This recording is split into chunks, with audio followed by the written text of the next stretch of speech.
En préparation de la lecture des droits de la femme et de la citoyenne, je vais vous faire la biographie de Olympe de Gouges, de son vrai nom, Marie-Olympe Grouze.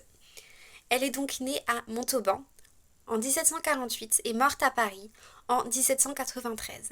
Son père est un boucher, mais elle assure être la fille illégitime de Jean-Jacques Lefranc de Pompignan, qui est donc magistrat, président de la cour des aides de Montauban, qui est élu aussi le 6 septembre 1756 à l'Académie française.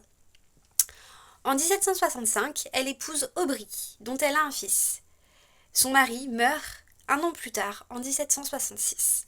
Après la mort de celui-ci, elle prend le nom de Olympe de Gouges et elle part à Paris, où elle vit une vie de demi-mondaine. Là-bas, elle se lance ensuite dans une carrière littéraire, avec des romans, des essais, des pièces de théâtre.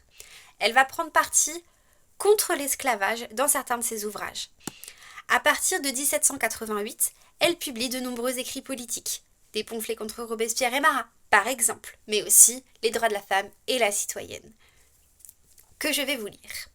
Côté politique, elle défend Louis XVI, qu'elle juge fautif comme un roi, mais pas comme un homme.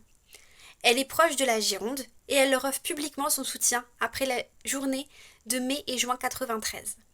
Elle est arrêtée, de ce fait, le 20 juillet 1793 comme autrice d'une affiche fédéraliste.